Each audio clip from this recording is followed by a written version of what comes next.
Hello, friends. How are you today? It's so exciting to be here with you and to talk about the Schumann resonance and to talk about energy and how we can use this information to improve our lives, to change our lives, to create in alignment with our highest good, our highest outcomes, to use this information to pursue our dreams and fulfill them. So that's why I'm here to talk to you today.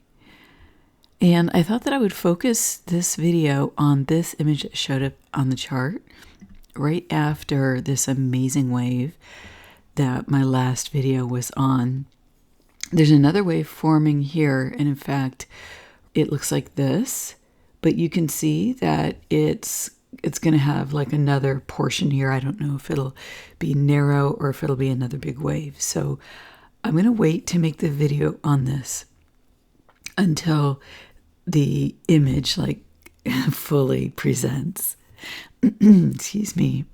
The reason that I thought it would be really interesting, as soon as I saw this forming and then I saw what it turned out, I thought it would be really interesting because take a look here at what you've got. When you look visually at this image here, what I see is I see a person walking between these two beams, or between a gateway, or moreover, it's less like a gateway and it's more like we have a view in, like looking between fence posts, and we catch a glimpse of this figure. It's interesting because the shape of the wave behind it in green is unusual. It reminds me of last year when there were these, I can't remember exactly what I called them at the time. It was like a round shape, a wave, and the top of the wave was white, and it was in a round shape. And it reminds me of that. So there's very much like the feeling of a roundness here. And what's interesting is when I put this circle here, it really reminds me of the idea of a human being with an energy field, right? So you can see that here in the green, like a toroidal shape around the being, a toroidal shape that's, well, like a sphere, okay, around the being. And that's how our incarnation exists as human beings. We're in a physical body, but we also have an energy body that emanates from us. And it's really interesting because when I look at this, let's say the energy body and the images in it, right? It's like, let's look at the person's energy field. You can see here behind, what I see here is I see two eyes, a nose, and a mouth, and so the head is turned to the right and it's walking forward. And maybe there's a face back here behind him or her, and like right at the neck, which is interesting because there's a chakra behind the neck, and it's called the oh goodness, I think it's called like the Atma or something like that. Anyway, it doesn't have a chakra in the front. My girlfriend Alex taught me about this. What I have determined, and I think if you were to research it, you might read this, but just in terms of paying attention myself and studying it, what I've determined is that this is a key point where we engage with the fourth dimension, and where entities or energies that are fourth dimensional or astral that can come into contact with the human being, that's where they can connect with us, or that they will attempt to connect. It's also a place of vulnerability for us as human beings, because it's our neck, right? So that's a vulnerable spot. A lot of people will have past life injuries in that area, and that can also bring feelings of vulnerableness. It's where the throat is, and sometimes speaking, right? Speaking our truth, speaking about, what we're thinking. Sometimes it's hard to do that because it takes courage, or we're holding ourselves back for some reason. But sometimes it's just that there's so much depth there that we haven't formed it into clear words or thoughts. We're like in the experience of whatever it is. It's interesting because there's a lot of red right behind this figure, and even gray, which we don't normally see that in colors, like the gray type color. And there's something else here. So it's like there's something in the past that perhaps this being's walking away from and walking forward to. And here in walking forward, it's kind of more exciting. You know, the red colors, there's not this gray and this darkness here in a dingy way that there is behind the person. It's a little bit brighter in general, with a little bit more of the white resonance. So it looks like, you know, there's issues, but the person's walking towards a hopeful future. There's two things about the image. The first is it is strikingly similar to the image that was in the wave chart. That's right here. It's the image of the child, right? Or the little being that was between the two wings. And what I did was I called this the inner child.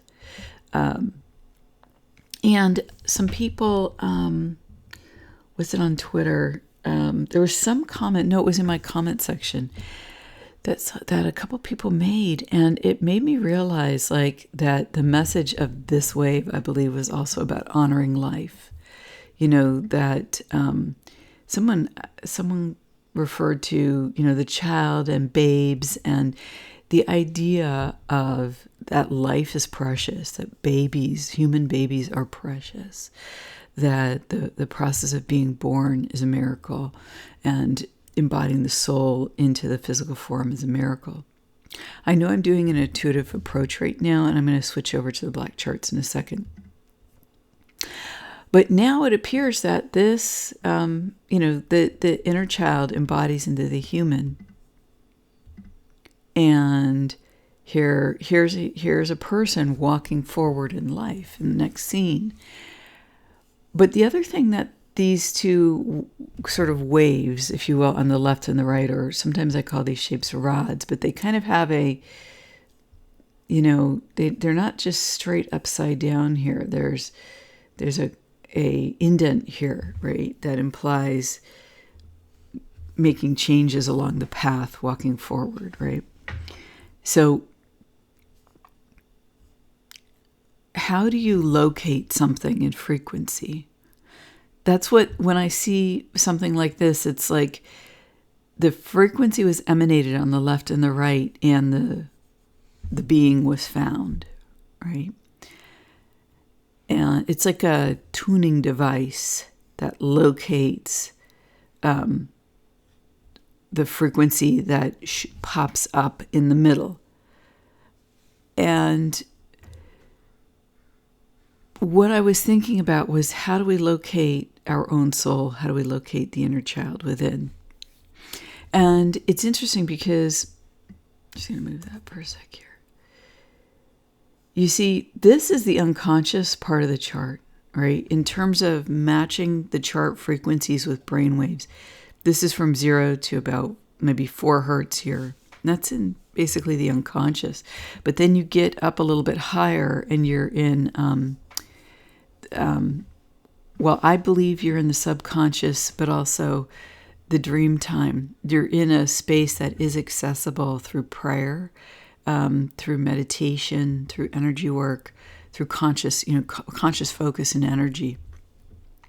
And it's interesting because that's where the heart is, right? Because here's the person's head, the neck, and then the heart. And that's where the heart of this being is. And so I think that this is where we locate our connection to God. This is where we locate our connection with soul, with our own inner child. It's in that space that, you know, through divine grace is accessible to us. They're brainwaves that in a normal waking state without training, we can't necessarily access. But once we start to ask and to focus, you know, how do you initiate these frequency guides, okay, that locate the frequency. You ask, right? Ask and you shall receive, which is in the Bible. Ask and you shall receive. That is like a frequency finder. It's a formula to locate something. And so you have to create it. You have to put it out there, right? And you have to initiate the left and the right, the ability to locate this. And so ask and you shall receive in the Bible implies that you're talking to God, right? You're talking to the divinity that is your source, the source of your soul. So when you ask, you initiate this mechanism of location, frequency location. Ask and you shall receive. So when we want to connect within, when we want to live a better life, when we want to pursue our dreams, this is a key mechanism that assists us. Because the more that we get in touch with the truth of who we are, like who am I as a being, beyond why am I here or what's the purpose, simply connecting with one's own truth gets us there. Because as you build the frequency of that within self, the rest of it follows. Because once you build the frequency of that within the self, the rest of it naturally starts to flow. Because building the frequency, asking, and then focusing within, right? Communing with that in whatever way it is. Thoughts, feeling, knowing, sensing that connection. And then allowing it to flow through you. And when I mean flow through you, I mean not out into the world. I mean into you and to fill you up, because this is you, essentially. It boosts you. It benefits you. It's incredibly valuable to be more of who you are. It makes you a more powerful person, and it makes you a more empowered person. So why use these charts unless we can use them to benefit ourselves? Like I feel like that's why I focus on the personal. And I like to focus on broader themes, which I do often, but especially when I feel those themes can apply in the moment directly. And energy that presents has multiple interpretations. All experience is valid. But especially when we connect closer and closer with the truth of who we are, our experiences and our chosen experiences start to align with that. And so what I did was I noted where this was in the chart. So here's the frequencies. I'll just show you really quick. Here's the amplitudes. Here's the qualities. And so what you see is that look at this sharp drop here in red. It's a little hard. Let me make this bigger. You see this sharp drop in red? It's like we talked about that the big wave significantly affected, right, from high to low. That change in the number of hertz. I think it was 2+ hertz there. And I said that was a very dramatic shift. Well, you can see here that relative to the wave, right, the shift is greater. It's actually out here and here. The relative distance that the frequency fell in relative to the distance that it fell, and then relative to how that huge wave affected it. So this is really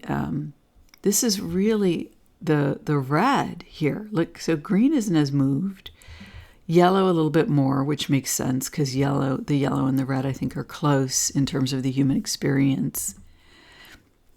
But here we change, we transmute the detritus of experiences, deep experiences in the red in our lives, or in the yellow, where we have become entangled, right, through distortion, through moving away from that divine connection within, or not being able to feel it in the first place, or, there's surprises in life, or tragedy happens, or whatever it is, or there's trauma. And so that engages our creative energy in ways that don't move us forward, and that then make it more difficult to connect with the truth of who we are. And yet that's always available to us. And then when we connect and we move forward from there, then this becomes passion. Sorry about that. That's an alarm. Wow. Then this becomes passion. Da-da! Ding, ding, ding, ding, ding. And you move forward in your connectedness and your ability to co-create from your essence, and all this energy is freed up, right? Especially when we intend that this is transmuted in alignment with our highest good. And there are processes that you can use to do this that I've been talking about in my human energy class. Okay, so that's this part of the wave, and it's just and this part of the chart, and it's really potent, and it's really exciting, and it was so confirming to me about what I saw in this image, that the whole wave was generated from the mind of the child, and then that child embodies, right? The inner child, the soul embodies, and then we move forward in life, and then we have to locate that again, right? Because of life experiences and the rest of it. So I can't wait to figure out what this is about. It'll be later today, because I have things during the day that I need to do. If I can, I'll come out with the astrology video next. My human energy class, beginner 1 class, is going to start July 12th. So there's contact information below for my sessions, and that will lead to a contact page where you can get in touch with me if you'd like to join that and be a part of it. It's going to be a small, intimate environment, and so if you feel comfortable showing your face in video, because it's like a little group, then that's kind of one of the requirements of being able to do that. Okay, thanks so much. This has really been wonderful.